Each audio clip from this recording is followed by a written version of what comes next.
Hello there. Welcome back to Mando Mondays. We are covering season 2 of The Mandalorian today to get ready for season 3 coming up in about a couple of weeks now, as they're getting ever closer to the return of Mando and Grogu to our screens. One of the hosts, Mike Phillips, here on the Sky Guys podcast. We cannot, unfortunately, defrost Pete Consadori from the carbonite that Mando put him in last week, so that our magistrate is still back here with us. Nick Fraietta is here. Nick, how are you? Doing well. That's my Pete impression. Yep. We find the mute button too. That's also my Pete impression. But yeah, doing well. Mando season 2, pretty fresh in my mind. So rewatch wasn't entirely necessary. If I'm being honest, I did not finish the rewatch. I did not watch the last episode, but I'd seen it so many times, doesn't really matter. So I didn't finish, but I got close enough, I think. Yeah, well, you might be able to just finish it off the air before you get to Book of Boba next week. Yeah, and I've seen that episode so many times. That's like a rewatch. That's an episode I'll rewatch, go back and rewatch it. So nothing that I wouldn't have picked up on. Nothing I would have picked up on.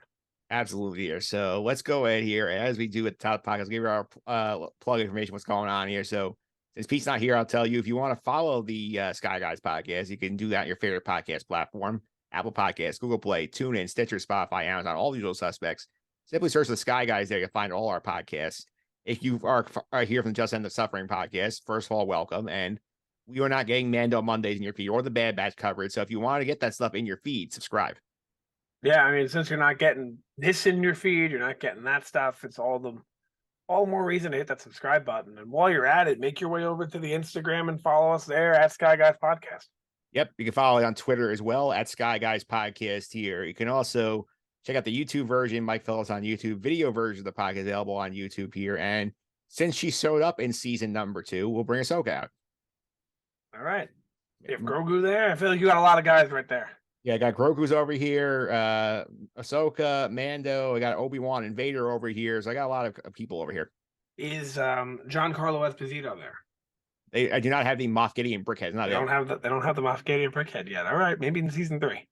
Yeah, maybe there'll be a pack on season 3 of Moff Gideon in it and him fighting Bo-Katan. That may be. All right, so we'll talk here. Quick little bit of Mando news here, Nick. So since we last spoke here, February 1st came went 30 days until Mando release, and Disney Plus did drop a new poster for us. They did. Do you have it?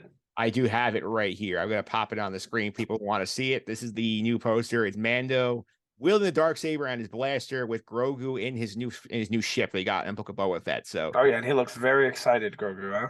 Yeah, Grogu is very entertained right now. What's going on? I'm trying to figure out. Looks like they're on a planet, right? Yeah, it looks like they're on like a moon, maybe. Yeah, and then you see 2 other things up in the air there. One of them kind of looks like a Death Star. Obviously, it's not, but it kind of does. Looks like a little space station almost. Yep, and then another planet behind it. But yeah, we're 1 month away, and February is the shortest month of the year, so it's coming very fast. Yeah.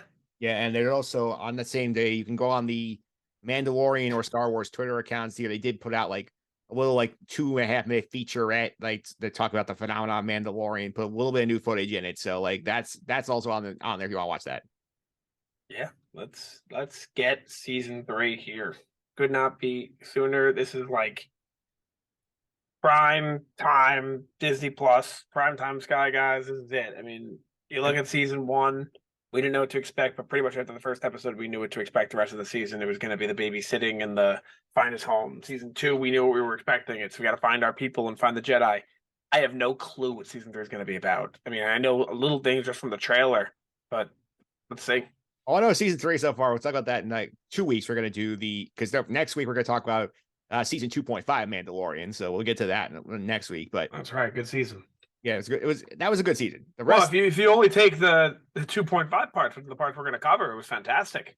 Yeah, that's all we're covering next week. So I'll give you guys the homework early. If you want to watch along with us, we're doing chapters 5 through 7 of Book of Boba, basically from when Mando shows up until the end of the season. Yeah, we're just kind of following Din Djarin's adventure here and Grogu's adventure here until we get to Mando 3. Yeah, so general thoughts here on Mando 2. I feel like on the rewatch, you feel like that they were trying to increase the complexity of the plot. I do feel like they have a very tight arrow thread. There was one dud in there. I feel like the rest of the season was very strong. Yeah, I'll be honest. That one dud had me snoozing. It did. I know the one you're referring to, but even that one really wasn't that bad. It was just kind of boring. Yeah. But Yeah, the story's clear. It makes sense. He wants to find more Mandalorians, gets wrapped up into some other stuff, then he's got to find a home for Grogu, and then eventually does. Yeah, he does. A very fun story. A lot, and we do see like at this point they're comfortable with the world established. Now they're starting to bring in elements from the other Star Wars continuities, whether it's Clone Wars, whether it is live action stuff. We all know about the infamous Luke Skywalker return at the end of the season here. They have a lot going on. Definitely. Yep.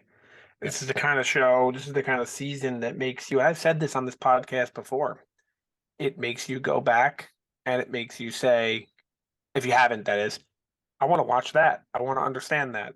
And that's great. It is great here. And I do think it's a lot of fun here. So let's dive into the season a little bit here. So we talk about how they like to have these big entries from Mando at the beginning of every season. Season one, we talk about how he shows up and he's like kicking ass, taking names, and he putting the mithril and carbonite to deliver him for a bounty. Season two, Mando arrival. I think that was it might be even better than season one. Maybe. It was pretty cool. It was against all odds, if you will, right? Yep. I mean, he shows up on this planet like looking for information on Mandalorians, and he ends up like walking into a trap. I did like the communication he has with Grogu, and basically like he like says like magic word, and Grogu closes his dram, and he goes to town like murdering all of these gangsters. Yeah. Really mirrors the first season. First, it's the badass moment to show Mando off in the beginning. Yeah, and I gotta say also, it's a lot of fun when he says like, "You will not die by my hand," and then he shoots the gun out and lets the creatures eat this gangster. That was also pretty badass. Yep.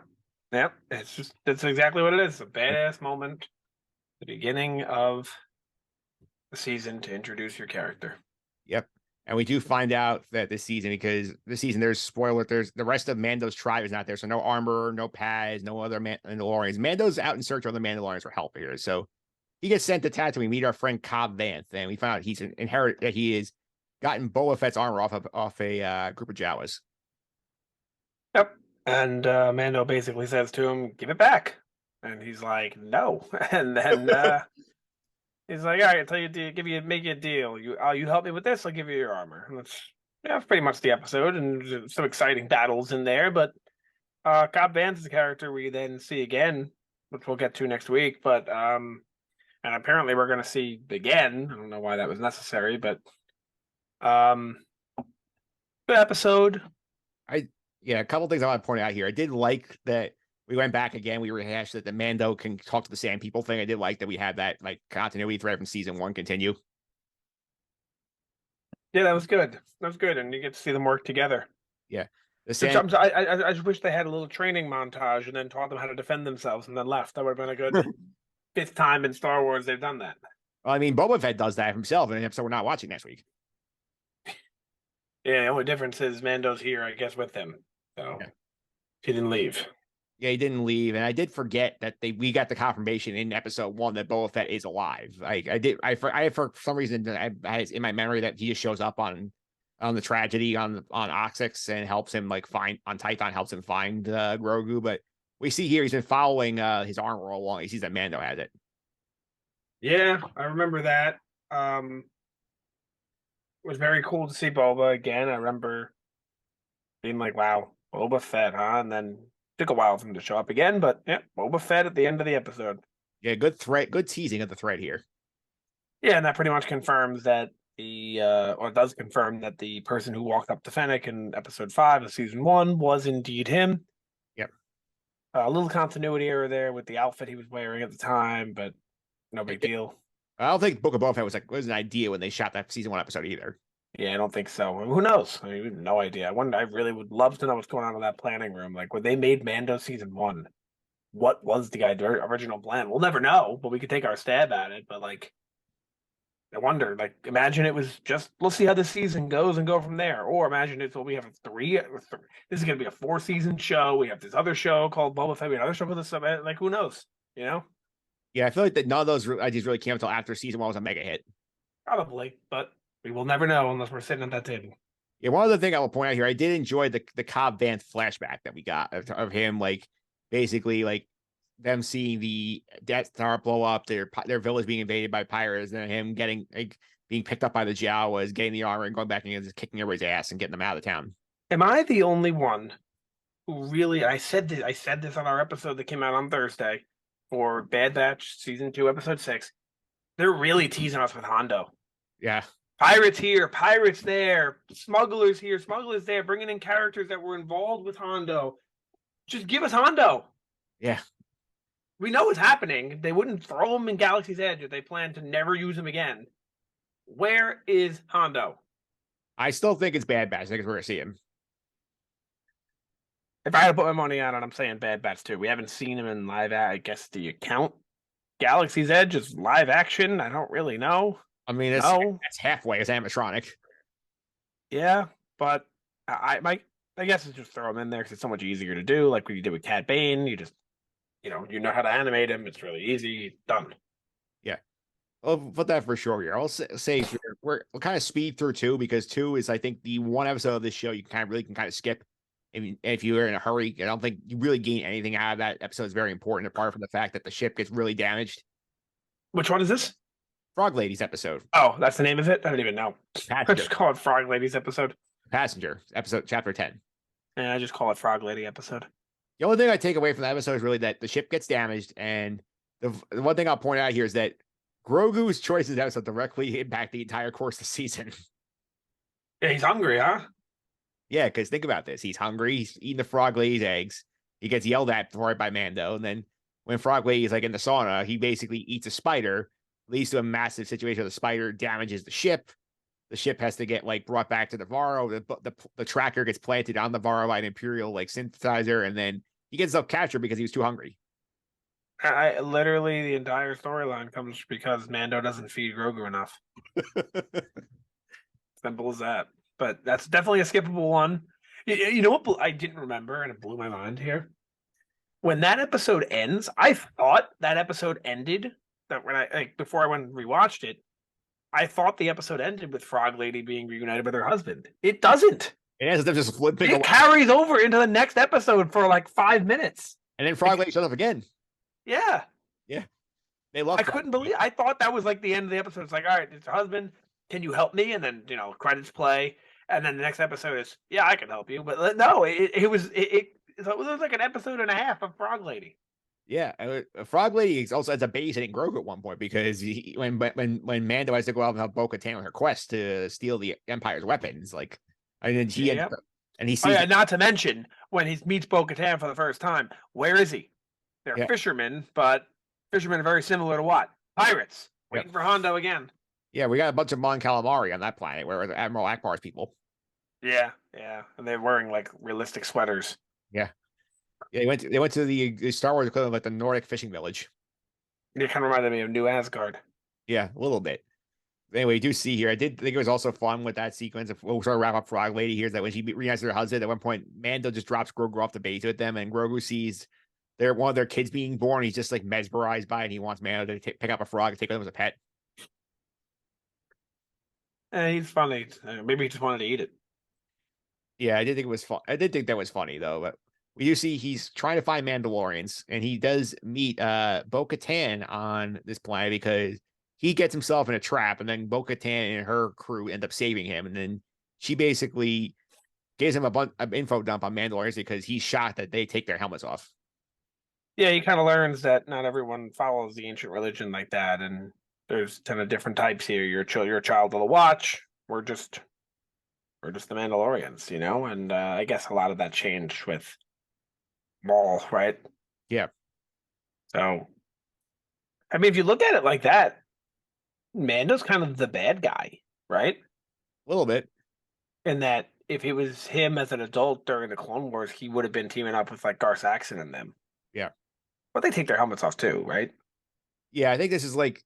But then it's not necessarily. I don't know exactly, but it's this his group we do find out is a splinter cell of Death Watch, so like maybe like this is the more religious sect of that group, right?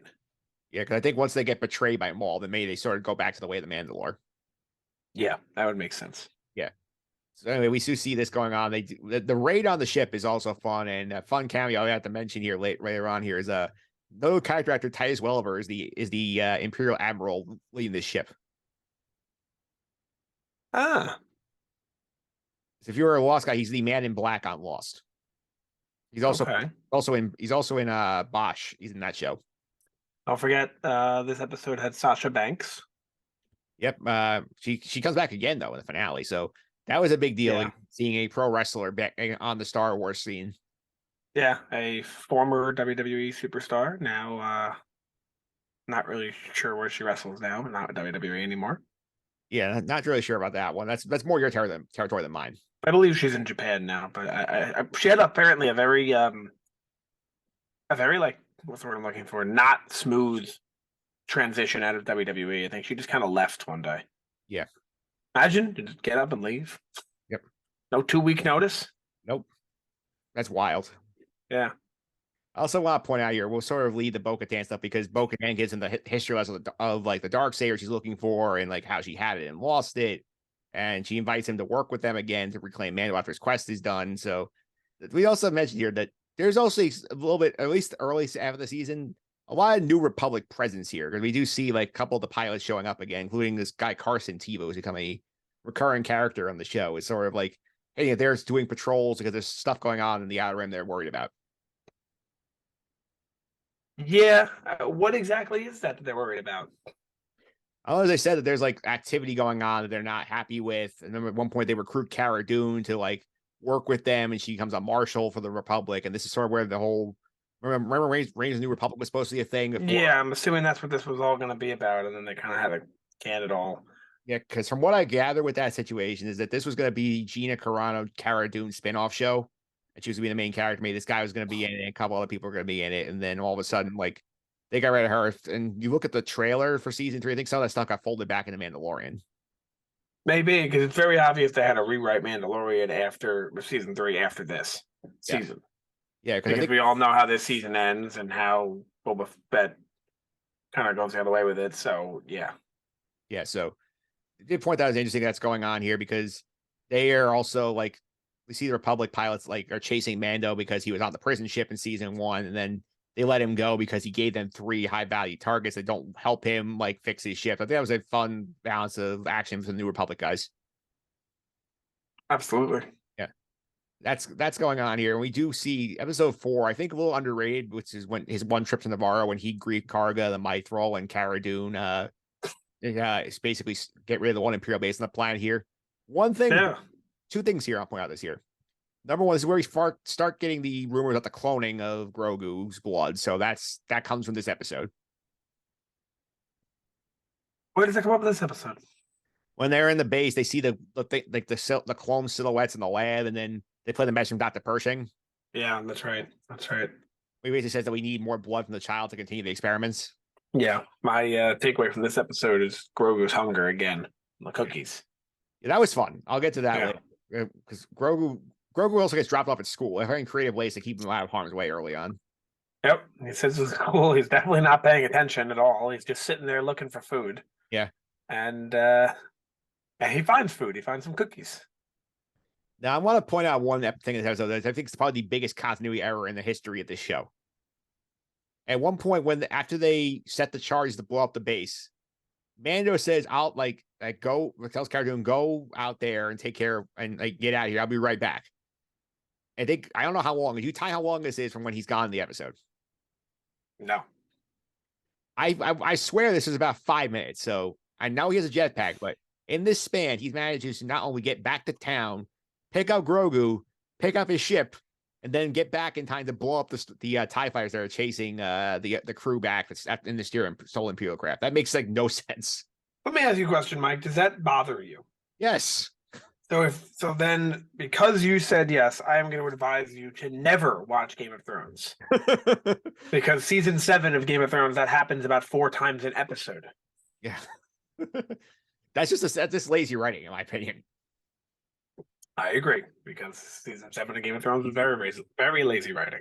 Because I could get if he just flew back, picked up his ship, and went back. But the fact he stopped, picked Grogu up, went back, and then flew back, where's this time coming from?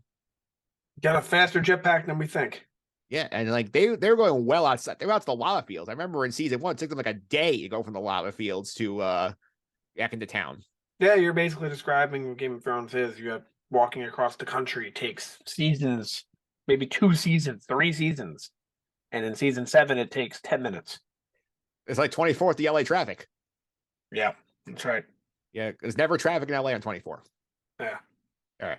So anyway, we find Empire's plans for Grogu, and we also see in the series here that Bo-Katan gives him information because he says he's looking for a Jedi, and she points in the direction of Ahsoka. And Ahsoka's episode's a lot of fun, Nick. Yeah, absolutely. You learn a lot about. Oh yeah, we should be calling him Baby Yoda still. Yes, his name is Grogu.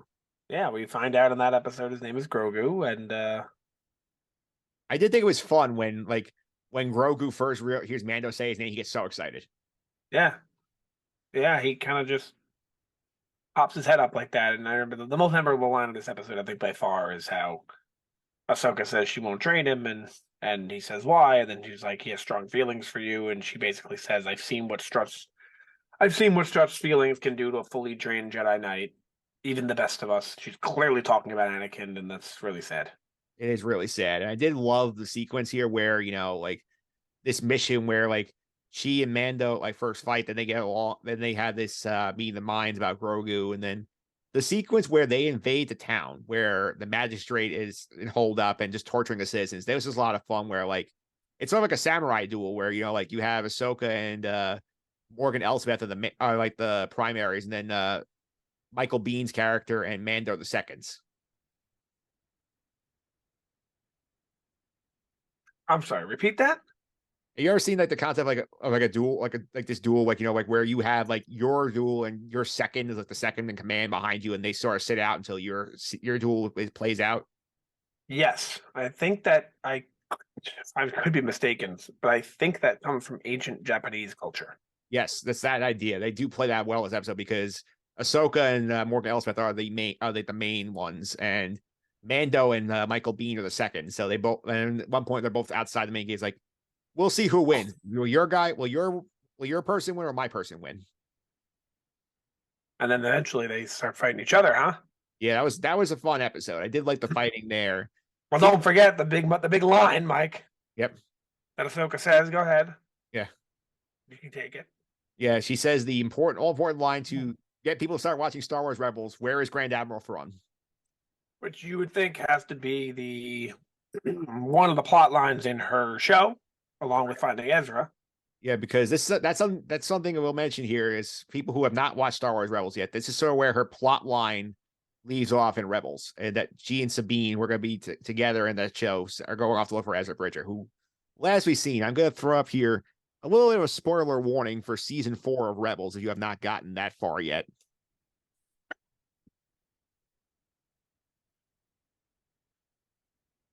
At the end of season 4 of Rebels here, Ezra summons space whales, and they pull his Thrawn ship with Ezra and Thrawn on it into unknown regions, and they have not been seen in the year since. Yep. Remember how dumb we were thinking that Thrawn may have been in the Book of Boba Fett? We thought he was going to be the main villain in Boba Fett, and that's what it turned out to be. But we learn about that, and that's what we're looking forward to. I still think he's the main villain of this Mando verse. Because I mean, I feel like the stuff that Carson T was hinting at in the trailer, that the activity going, I feel like Thrawn's behind all of it. I really hope you're right. I had a little bit of a meltdown on one of our Boba Fett podcasts where I basically said there is no Mando verse, and I hope I'm wrong, because it'd be a lot more exciting if there was, instead of just Mandalorian, and then here's a show about Boba Fett doing nothing. Here's a show about Ahsoka doing nothing. Here's a story about Cara Dune doing nothing, which I did hear they might recast the role. There's a rumor about that floating on the internet right now about the Cara Dune. Yeah. We'll discuss that more, I think, in the season 3 preview podcast. And my theory would be like, I think the key with that is going to be how they address her in this season, in the season 3 coming up here. Because like, if Grief Carr gives a line saying something like, "Oh, like Cara Dune's off world taking care of the New Republic," I think they're going to set the stage for her to get recast, show up in season 4. Yeah, but well, we'll see what they do. I just hope that is true. Like, I would love for them to be recast. I'd love to see that character again. Recast her, get the Boba Fett, maybe there's a season 2, get it involved a little more with the universe, have Ahsoka be a little more involved with the universe, have Mando involve Boba Fett again, get Fennec involved, the Black K, all them, Ahsoka, bring everything together and have a nice shared continuity. Yeah, one takeaway I had from this rewatch so far, the character draft is going to be very, very deep in Mando. There's a lot of options that'll come off the board. Yeah, we're going to have very clear ground rules on who we can take and who we cannot take, because I will discuss off air. I've made a list. I'll run with you off air. Yeah, because like for example, Bo-Katan we see in the trailer. We haven't seen Ahsoka in the trailer, but like at the same time, we're kind of positive she'll be there. So we'll see. Yeah, we'll discuss off air what's going on with that in terms of here. I also do think it's interesting we see the evolution of the relationship between Mando and Grogu develop because the beginning of the season is still sort of like like I'm protecting him because like I'm honor bound to do it by my creed, but you see that the relationship of this two really grows over the course of the season to the point where like Mando is like basically become the surrogate father of Grogu. Yeah, you see it a little bit in season 1 where he goes from unaccepting to accepting, and then season 2, it's like, okay, I know I'm his dad, but now I'm learning how to do it. Yeah, like especially that sequence in Ahsoka's episode where where they're trying to teach him how to summon the ball with the Force, and he had like he won't do it with Ahsoka, and then Mando brings out the little ball from the ship that he's been trying to play with, and he gets so excited when Grogu's over to do it. And that really is like the first time we really see Dad Mando pop up. Yeah, agreed. And then we get the final 3 episodes like strung together. I think it's a very tight like end of the season. I think it's a very fun way they wrap up everything. Yeah, my favorite episode is the next one, the tragedy. It's the one I actually came on to the Just End the Suffering podcast, which that episode is in the feed for the Sky Guys now. If you go back far enough, I'll help the audience here. I'll link to all the season 2 recaps in this podcast, so you can go back and listen to those if you want. It's not the same format as us, but it's us as me and various guests, including other Sky Guys, discussing the episodes. Right. I was a guest on this episode of the tragedy. Pete, unfortunately, was the frog lady, but I just can't believe this is the episode that was directed by Robert Rodriguez. And then they said, you did such a great job with Boba Fett. You should make your own show on him because you can't possibly mess this character up. And to be fair, Boba Fett through the rest of the season is kick ass. Yeah, it was literally perfect in this episode. Yeah, but I don't know. Yeah, there is a little bit of Mando stupidity in this episode as well. I'll point that out in terms of like they bother me some of Mando's actions on this one, especially like when like he first meets Boba, like, and they both drop their weapons in their jetpacks. The fact he never gets his jetpack back, like, really would have made things a lot easier for him to try and get Grogu back. Yes, that is true. I remember I said to you in this episode when the Razor Crest was destroyed. Yeah, I remember I said on the podcast that if you noticed, the Razor Crest is destroyed, but that ball was still there. Yep. And that ball is like hope that they're going to get Grogu back. You know? So you remember his famous lines: the 2 things survived it, the ball and the spear. And the spear is going to be how Man's going to need the spear to beat Gideon. Right. Yep. And he used the spear to beat Gideon, and the ball was a sign of hope that Grogu will be okay, and he was. Yeah, I think in terms of this show, also, I think probably the biggest like WTF moment since the premiere when we meet Grogu the first time is the Razor Crest being destroyed. Oh yeah, definitely. Let me ask you a question. I know we're jumping ahead a little bit here, but the ending to the season, and him leaving. Yes. Do you feel like that was a bad decision? Like, I think that was bad writing by the team to build up this relationship so much, show him become a dad, and then be like, bye. I don't think it was a bad decision. I think it was more in terms of like he's made an impact on him, and we had the storyline set up of what he could be doing next, and we're just going to get it with Grogu this time. I suppose, yeah. Because I feel like this, like the storyline he's going to go on in season 3. We'll talk about that more over the next couple of weeks of what's happening here. That is teased more directly in Book of Boba Fett. What Mando has to do is just sort of laid out, but at the same time, we do have Mando with Grogu doing the mission, opposed to just Mando working with other Mandalorians to get his job done. Definitely, yeah. The tragedy, though, what an episode. It is. I mean, you see reveal Fennec is still alive, get Boba back, getting his armor, like blowing up ship with his rocket. That was amazing. He cleaned his armor too, looked very, very smooth. Cleaned it between episodes, I think. Yeah. I think you're right. It looked very, very smooth. It looked awesome. I like the way he did it. Yeah, it was a lot of fun seeing the fights too, and then mowing down stormtroopers, and then like when Fennec gets trapped and he kicks a rock to basically steamroll a bunch of stormtroopers that have the machine gun thing going on here. And I did think it was awesome to get the debut of the Dark Troopers in live action. Oh yeah, you are right. When he shows up, his armor was not clean. It was clean the next episode. Yeah, because like between episodes, I think when he's on cleaning, he's cleaned it. Yeah, right. It stays clean throughout Book of Boba Fett. Yeah, but it was like extraordinarily clean when you first saw it in season 2, episode 7 of Mando. Yes. But I did love the fighting here, and I did love the fact that like Boba has an honor code here with Mando. It sort of carries over in the Book of Boba Fett, that character trait. Sort of like, like I made a deal with you. I did not let my end of the deal. I'm going to help you until our arrangement is complete. Yeah, and then you kind of see a friendship kind of forward between the two also. So it becomes more of a I'm gonna help you not only because I have a debt to you, I'm gonna help you because you're a good guy. Yeah, it's like this mutual respect, I would say. Right, right. It does pay off a bit in season 2 in Book of Boba Fett, season 2.5 of Mando, when Boba goes to Mando, Mando is like, like on the house. I'm helping you. Yeah, think about it. If he didn't help him, the Grogu wouldn't have been there, and then he wouldn't have calmed down the Rancor, and they all would have died. Yeah. It's very very good living by Boba Fett ends up paying off dividends for him down the line. Yeah. Yeah, I also forgot, and then end of the episode here is like I always assume the episode ended with like them going to like saying, "I'll work here to help you," and then he goes back to get Cara Dune. I forgot the end of the episode where Grogu was like torturing the stormtroopers in his cell. That was also funny. That was very funny. Yeah. It was a wild ending here, and then episode 7, the one that gets forgotten here, The Believer. I think it stands up incredibly well on the rewatch, and the thing get forgotten. It gets forgotten because you kind of assume you go from this to them storing the ship with Bo-Katan and Cara Dune and all that, but they need to get help from Mayfeld here, who we saw back in season 1, played by the great Bill Burr. And like the character we get in this episode from him is a lot of fun. Yeah, it is. I like his character. I like him as an actor. I never knew he acted. Is this his first acting role in Mando, or He's a comedian? Yeah, I know him as a comedian, but I've never seen him act before. I'll look up the Bill Burr resume here, but I mean, like, I was surprised, but he was a good actor and a good character. I'll do it with you here, but he did a good job, and I was impressed by that. And a good it really was a good episode. And you're right, though. I know he's been in a lot of stuff before, but mostly playing himself on TV. Yeah, he's been in some movies now, like probably like short roles and little things. But you're definitely right, though, that this is really a forgotten episode. Yeah, because I think everybody forgets about it, but it does a lot on the rewatch because this is the first time like Mando willingly takes his helmet off in front of other people. He does it for Grogu.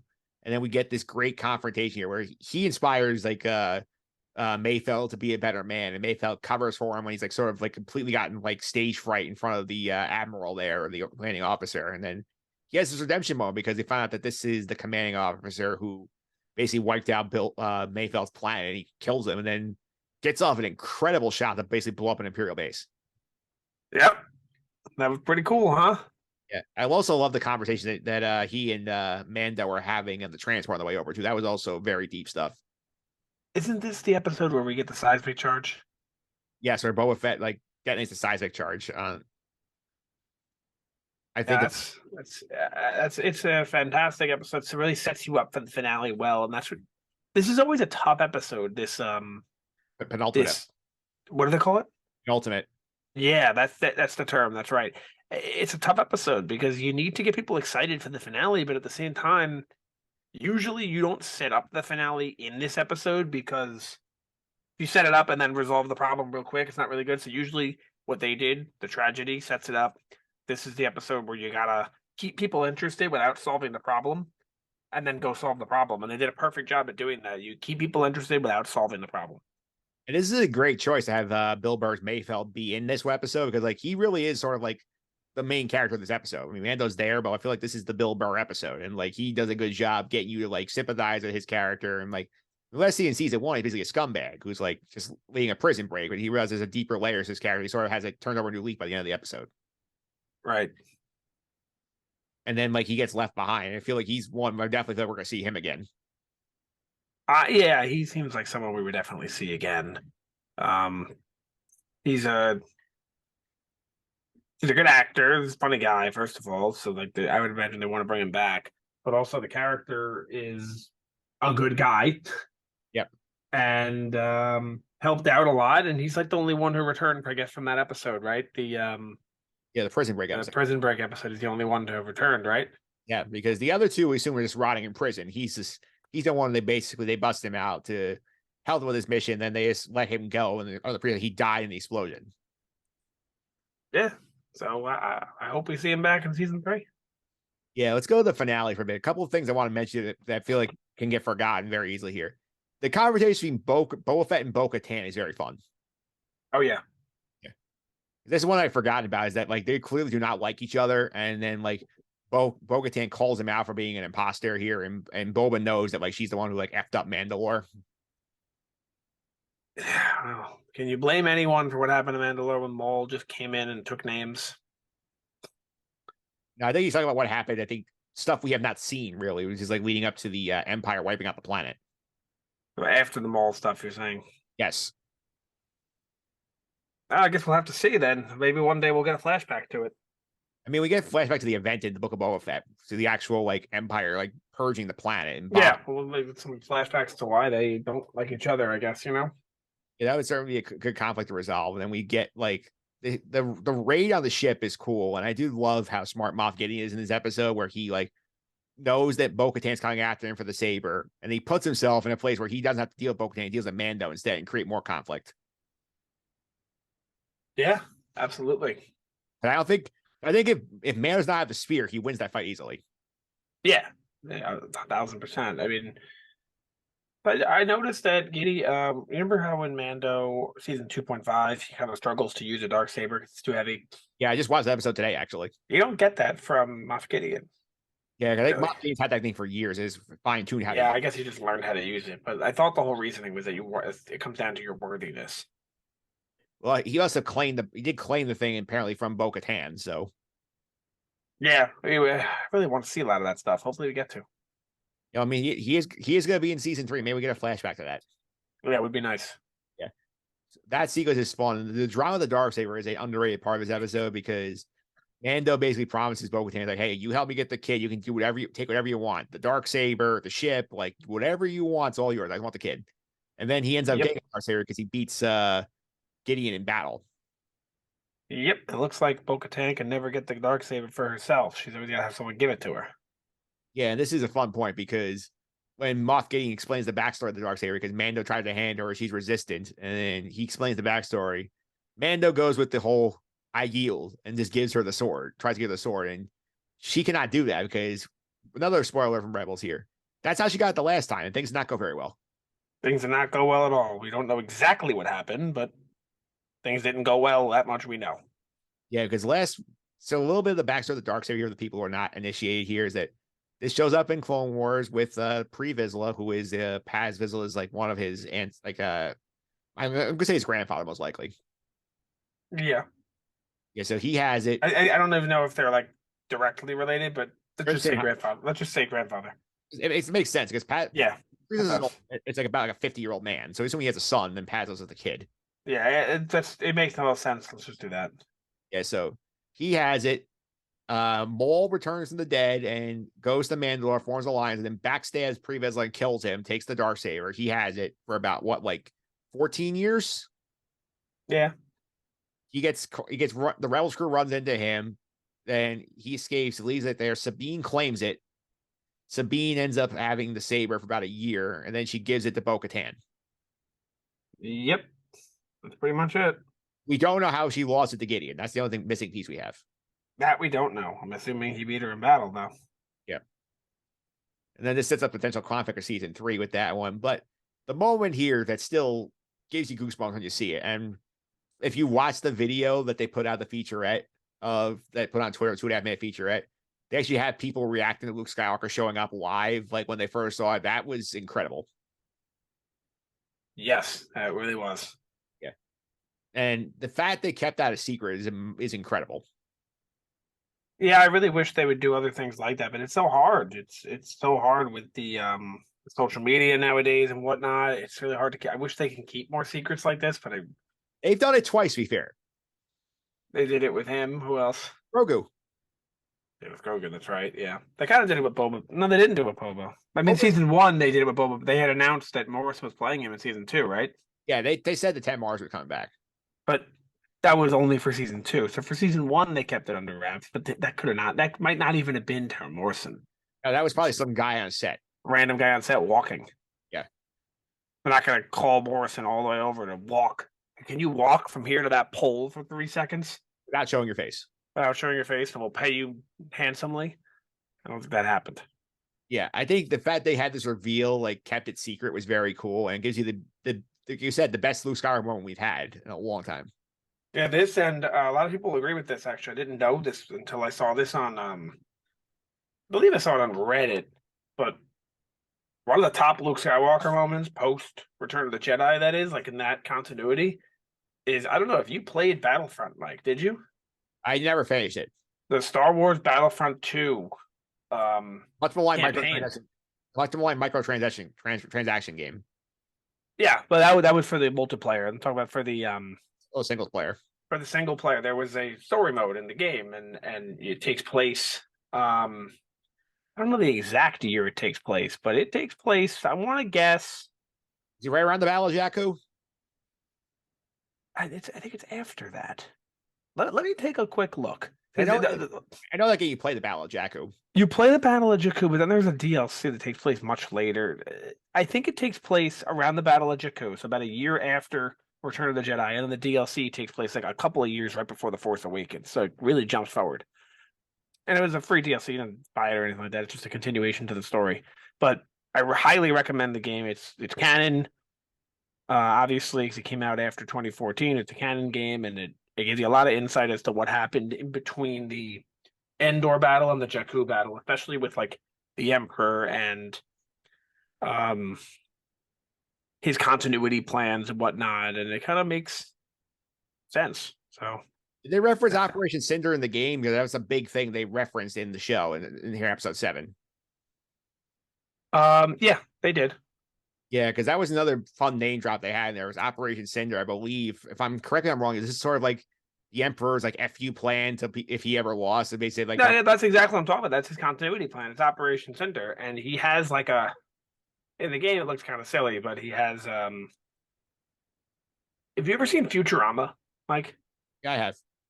Do you know how they have the old celebrities' heads like in water? Oh yeah, like sort of like the Hall of Fame wall, basically. Yeah, it's kind of that.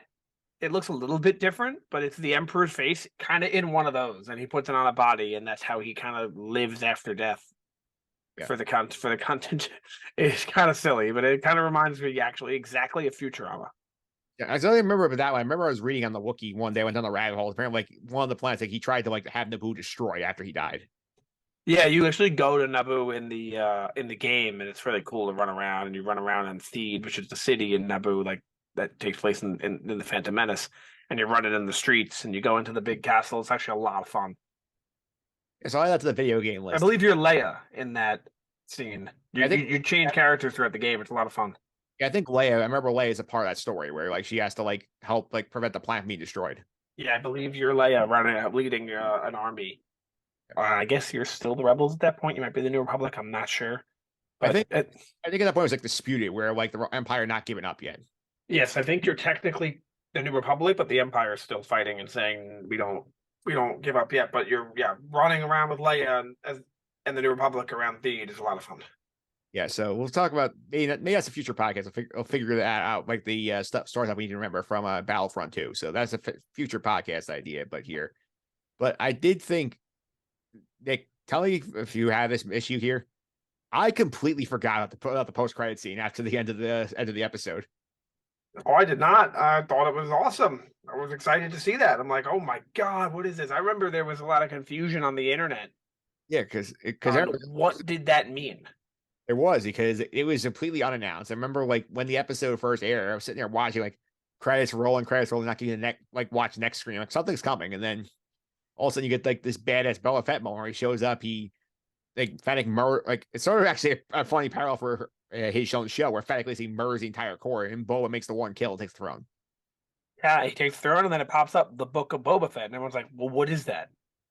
Yeah, there was. Is this a book? Is this the next season of The Mandalorian? Is it its own thing? Is The Mandalorian over? People had no idea, and it took a couple days until they told us the Book of Boba Fett's a show. It's coming out at the end of this year, or I don't know if they announced the date at that point, but they had said like it's coming out soon. They have our own show, and Mandalorian is still a show. And they had to clear that up because people were so confused. Yeah, because it said on the screen. I watched it again. It said Book of Boba Fett coming in December 2021. And then people didn't know if that was a book. People didn't know if that was the next season of Mandalorian. It was focused only on Boba Fett. Like people didn't know what that meant. Well, technically they were right. There was a book. No, I mean, what's the next season of The Mandalorian? Kind of, yeah. Yeah, people didn't understand they had to come out and say, this is its own show. The Mandalorian will have a season 3. I remember It is not this. I remember John Favreau had to go on Good Morning America and clear that up. Yeah, because it was a little confusing on what exactly they meant by that.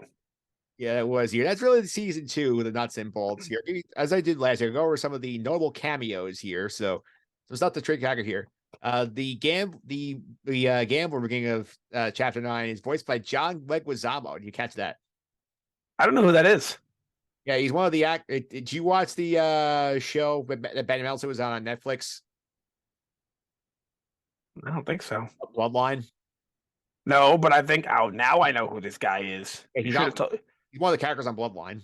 I don't know. Well, I actually did watch Bloodline for a little bit. I wasn't the biggest fan, but to me it was a little boring. But I can't believe you didn't mention his number 1 role. What's that? He played Luigi in the Mario live action movie. Yep. So Luigi. Oh man, I remember that movie. Yeah, that one. Our good friend D. Bradley Baker, whose voice talents carried the bad every week. He's the voice of the Frog Lady. Oh man, that was wild when I found that out. It blows my mind that they refer to her as Frog Lady. Yeah, they never gave her a name. Yeah, it just like the subtitles say Frog Lady. Like there's nothing. Credits say Frog Lady too. Isn't that kind of crazy to you? It is kind of crazy. I mean, this is the same universe that had Chopper credits himself for most of Rebels. That is funny. We mentioned Dave Filoni. He's back as Trapper Wolf in Chapter 10. Sasha Banks, you mentioned earlier. Michael Biehn, Kyle Reese from Terminator is laying Morgan Elsbeth second in Chapter 5, so that was fun. That is cool. That was cool here. And for Game of Thrones fans, people appreciate this. Valen Hess, who is the admiral that Bill Burr murders in Chapter 9, he's the Night King from Game of Thrones. Yeah, that's one that you would never know because Night King doesn't talk. Yeah, Game of Thrones, so you would never know that. But very interesting. He's only credited for 2 episodes. I wonder why. I guess they recast him at the end. But yeah, they did recast him in the end. But yeah. Disappointing show, Game of Thrones. Well, this guy had good performance here. He's very, very, very, very shootable in that scene. Oh yeah, very. Yeah, and let's get to your favorite supporting character in the season. Who are you going to go with here? This is really exciting that I get to say this. My favorite supporting characters are Luke Skywalker, Boba Fett, and Ahsoka, and Bo-Katan. Isn't that cool that I got to say that? Yeah, like all 4 of them have pretty big roles here. Yeah, they all have pretty big roles in their own stuff outside of this too. But yeah, and Boba was so cool in this. Boba is a great addition to this show. And like, it's disappointing what they did to him in his own show because like this Boba Fett carried over to his own show with 50 times better. He kind of works his own show as if I'm past that. I'm too good for this now. But like we didn't get to see it, so you can't do that. So he's basically doing the Danny Murtaugh, like I'm too old for this shit. He is the. Is that Bloodline? No, that's like I forget there's a guy Danny in my Bloodline, right? Danny's Ben Mendelsohn in Bloodline. He's the same guy as Krennic, right? Yep. Yeah. But he plays like a mob boss. Yep. Like he's the old Italian mob boss, and he already paid his dues by doing the dirty work, and now he's just gonna watch everyone else do it. But we didn't see him do the dirty work, and that's why we're here. That's why we tuned into the show to see him do the dirty work. Yeah, I was talking about. That's why it didn't work. Yeah, I was referencing Lethal Weapon. Ah, okay. It's Danny Glover plays Murtaugh, and his character, his signature line is "I'm too old for this shit." Oh, okay. Yeah. Right. I say like Boba Fett's in that stage of his life. He's like, I'm too old for this shit. Somebody else can do it. Like he'll do. Well, when is Lethal Weapon 5? Yeah. Lethal Finale coming in 2023. I did not know that was a thing. Really? Yeah, there's a 5th movie coming out. Is he in it? I'm trying to see here. As of right now, it's still in production. Oh wow, that's interesting. I didn't know that. The last one was 4. I thought. Yeah, Lethal Weapon 4 came out in 1998. There and someone who is in it that a lot of people forget. Who's that? Chris Rock. Yeah, that's a good callback. Chris Rock and Joe Pesci were in Lethal Weapon 4. Yeah. Now let's, in terms of my best supporting characters here, I'll throw also in the ring. Timothy Olyphant's Cobb Vance's a lot of fun. I did love seeing him in this show. I'll also give a shout out here to obviously Bill Burr's Mayfield. Getting him back was great. And the Cara Dune, again, like, great job when she's there. Unfortunately, what happened with the actress, but the character's still very good. Yeah, it is, and I don't see any reason why I don't have anything particularly against the actress. I'm not a fan of the actress. I'm indifferent, but I don't think it's going to be very hard to find somebody to just do what she did. Like, nothing against the actress. She didn't really do anything so spectacular that no one can be recasted as her. Like, they could recast her with anyone, and I'll buy it.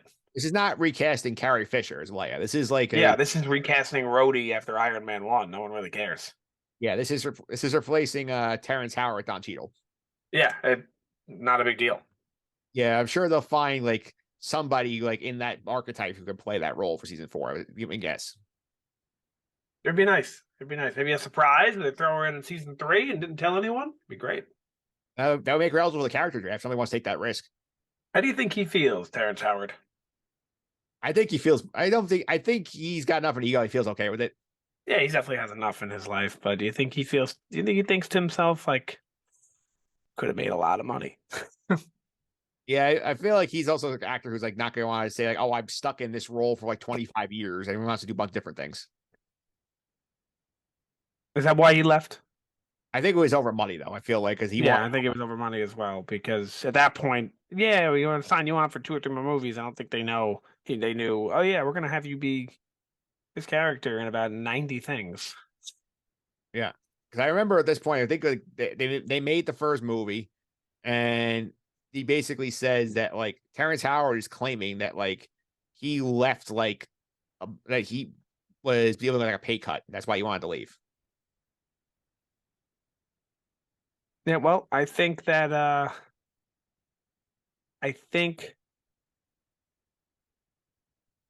excuse me, that it won't be that big of a problem finding somebody else. Yeah, that's for sure. Here, let's get to our trackers here also. So in terms of what we're keeping track of for Mando, some of these will carry over into Mando season 3 here. This is the way. We only added 3 of them this season. Chapter 11. Really? That was the only time it was said was in chapter 11. So just we're up to 16. This is the ways. So 1 an episode. Yeah, all in one episode. All in the episode of Bo-Katan's there. For the average, 1 per episode. Yep, right on. 16 episodes, 16. This is the ways. Yep. Mando jobs. I only gave him 1. I gave him the siege the job because that pays for his ship being repaired. Yeah, a lot of the things he does. Like, do you consider the taking of the Frog Lady a job? Taking the what of a job? Taking Frog Lady as a job? No, because that was like you're doing me a favor because like you. Yeah, a job is different than a favor. You're right. Yeah. Because remember, Pelival says like, "Oh, do me a favor, bring her over, and she'll give you information." Yeah, yeah. I think like this one was clear. Where Greek Carter says like, "Our tab is even now that you helped us and your ship is prepared." Right. All right, that's the one job here.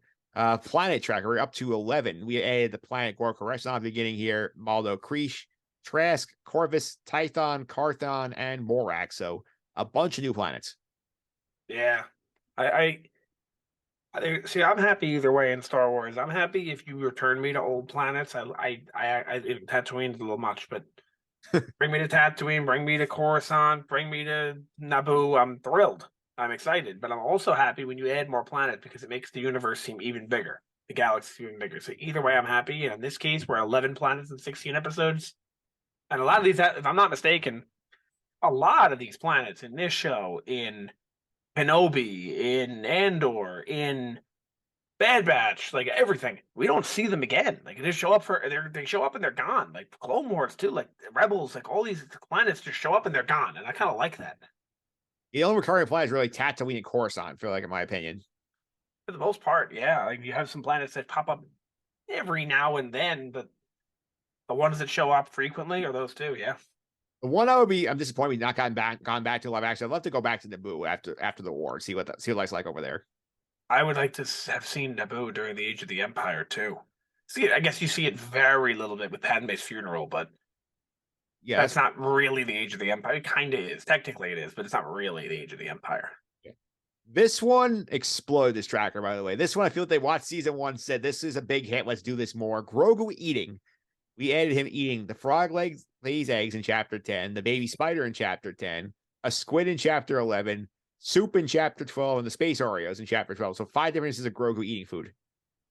Yeah, and a lot of them were at the beginning too. The first 3 episodes, he was eating a lot. Yeah, he was eating a lot. He stopped eating after episode 5. Yeah, and then he was gone in 6. So At 6, he was like conked out. 7, he wasn't there. And 8, they rescued him. yeah, so he couldn't really eat that much towards the end. Yep. Live action cameos. This one also exploded. We only had 1 in the first season. Now we're up to 8 total. Who was the one? Was it Boba? Boba Fett. Okay. We have 3 more. We have 4 from Boba Fett. The Gamorrean guards, Luke Skywalker, R2D2, and Bib Fortuna. Huh. Yeah, Bib Fortuna. Yeah, Bib Fortuna stuck in there at the last second. That's funny. And last but not least, anime cast debut here because you got 3, 2 from Bo-Katan, 1 from Ahsoka. Yep. All right. Nice job there. All right, here. Give me real quick here. MVP of the season. If I had to pick 1, I'm taking Mando. If I had to pick like 3, give me like Mando, Luke, and Grogu. Mando, Luke, and Grogu. Yeah, I mean Grogu. I mean Mando for reasons obvious. Luke. I mean all of them for reasons obvious. I don't need to go into detail.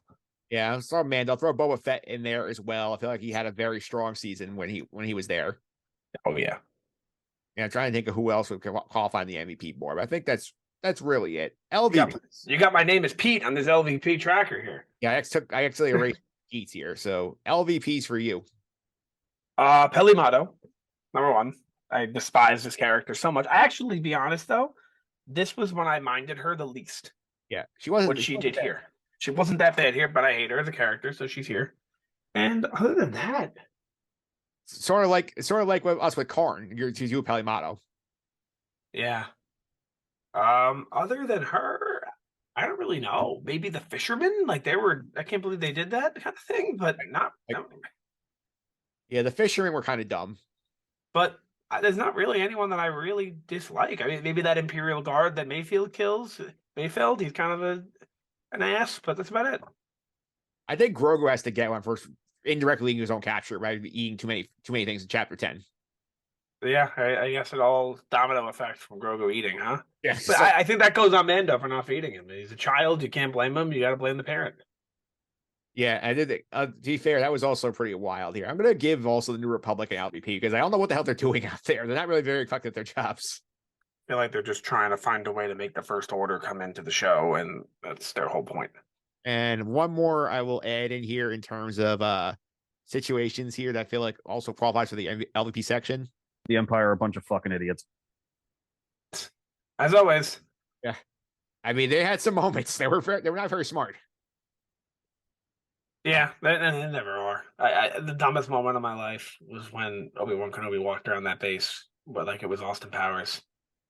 I know it's a different show, but that is so unbelievable. Think about the siege here. It's a magistrate, a shock trooper, a Mandalorian, and a Mythrol managed to take down an entire base filled with stormtroopers and weapons and officers. Yep. That's true. That's unacceptable. I mean, I guess the Empire is gone, but you have enough manpower to be able to hold that base. Agreed. All right, here. Last but not least here. Actually, do you have any? I'll read my episode grades for these episodes while we have a second. 1 second, because I did make note of this. Let me just get it going here. Okay. The first episode, which was the Marshall, I gave this a 9. Same. The next I gave a 5. I gave a 4 to the passenger. The Harris, I gave a 9. 8. The Siege, I gave an 8. Same. The Jedi, I gave a 10. Gave it a 9. The Tragedy, I gave a 10. Same. Believer, I gave a 9. Same. And the Rescue, I gave a 10. Yeah, we were pretty sympathetic on most of these ratings. Yeah. Yeah. So that was fun. One clear dud here in this one. And what do you think is a carryover to season 3 from what we saw here? Well, I think the most important that is going to carry over, and this is not storyline related, the show is fantastic, and I think we're going to see more fantastic episodes. That's one thing I think is going to carry over, but storyline, I think what has to carry over is the story of the Darksaber, the Bo-Katan stuff, the Mando having the whole Mandalore issue, and don't forget, I mean, let's say you were the Empire, Mike, and you just captured Grogu, right? Yep. And then he was taken by Mando. Yeah. I don't know about you, but I'm going to try again. Yeah. I'm not just going to say, oh, they got him. I guess we're done. So I'm expecting them to try again. Yeah, it might be a stealth thing they're hiding here because I know that Gideon is off the board for the moment, and Gideon was the main driver. We have to get Grogu here, but who knows who else is in on this plan? Yeah, I'm sure Gideon is going to be back. I mean, Gideon's gonna be back. He might be a prisoner of the Republic at first. I wouldn't be surprised if he escapes at some point before the end of the season. Yeah, absolutely. I would put money on this right now. I feel like that our introduction to Thrawn is gonna be Gideon reporting to him. Like Vader and Empire Strikes Back. Yeah, I feel like Gideon's gonna sort of be our shadow villain for most of the season. Like in terms of like others, like obviously the Mandalore storyline going on, and he sort of plays a big role in that. I think that the end of the season he'll be free. He'll be reporting to Thrawn. It's going to be really exciting. I really hope so. To see Thrawn, see that he's around, know he exists, but don't know where he is, kind of in a hologram setting, and then find out more in Ahsoka. That's a good way to connect them. Yeah, I feel like that could be definitely interesting stuff here. And next week, we talked about this earlier. Season 2.5 of Mandalorian. We're going to the Mando cut of the Book of Boba Fett next week. It was fantastic. Yeah. And it's a shorter rewatch, so I should be able to finish. Yeah, just 3 episodes, 5, 6, and 7. Really, most of the action's in 5 and 6. Yeah, and I don't even know if I'm going to rewatch 7, considering how many times I've seen it, but I'm going to definitely for sure rewatch 5 and 6. Yeah, I rewatched 5 today. 5 is awesome. I think 5 is up here with any top tier episode of this show. Yeah, I remember when we did the podcast for 5, a lot of people were unsure how to rate it, because we're like, it's awesome, but this isn't Boba Fett. Yeah, Boba Fett's not here. So what do we do? Yeah, well, here it's very clear. It's like a 10. Yeah. Yeah. And that's the first episode of Mandalorian without like Grogu being a real consideration in the story. Because it was still great. I love that. Another great. I'm going to watch it. We'll talk about it next week. But another great opening badass scene for him. Yeah, very different opening badass scene for him. Yes. Yeah. And with that, we're gonna wrap up for the week. I want to thank you again for coming on here. If you want to follow the Instagram, how can they do that? At Sky Guys Podcast, and you can also do the same thing by typing that in to follow the Instagram. The Twitter. Am I right? Yep, same way at Sky Guys Podcast. So follow me on Twitter, mphillips331. It's MPHILIPS331. This week on Just on the Suffering Podcast, we're going to get you ready for Super Bowl 57. I'm going to be joined by Russell Baxter, Pro Football Guru. We're going to preview the big game, all the matchups here, do the Super Bowl picks as well. So a lot of fun here as you get ready for the big game. The big game is going to be a good one. I mean, right now the spread currently sits at 1.5 for the favorite, the Eagles being favored, and it's got to be the closest spread we've had in a long time, right? Yeah, it's right up there. And the other interesting angle for us here, do we get a Mandalorian spot in the Super Bowl commercial? I think definitely. We got one last week during the conference championship. Yeah. I think we definitely get one in the Super Bowl. I feel like they have to get it in the Super Bowl. I mean, they got this is prime time. Although it's really expensive. I got a buddy who works in the industry where he kind of does that, where you kind of sell those commercials off people, and he knows exact pricing, and it is a lot of money. Though to be fair, like the timing is perfect. It's about 2.5 weeks before the season starts. Yep. But do you think Disney really cares that much about the money it costs for a commercial? I don't think so. No, I mean they're gonna definitely running like Ant-Man commercials during the Super Bowl, I would think. Yeah, that's coming out on the 17th, so that's definitely something they're going to be doing. That's for sure here. We'll be back next week. First of all, back later this week with the mid-season coverage of the Bad Batch as well. The Clone Conspiracy and Truth and Consequences. A 2-part episode this week for you Bad Batch watchers. That'll be some fun. Very excited for that. Really excited for that. We will be back as well next week. As I mentioned, Mando Mondays will continue with the Book of Boba Fett. We're going to, again, cover those 3 episodes. Pete should be out of carbonite for that one here. That'll be a lot of fun. Until then, may the Force be with you.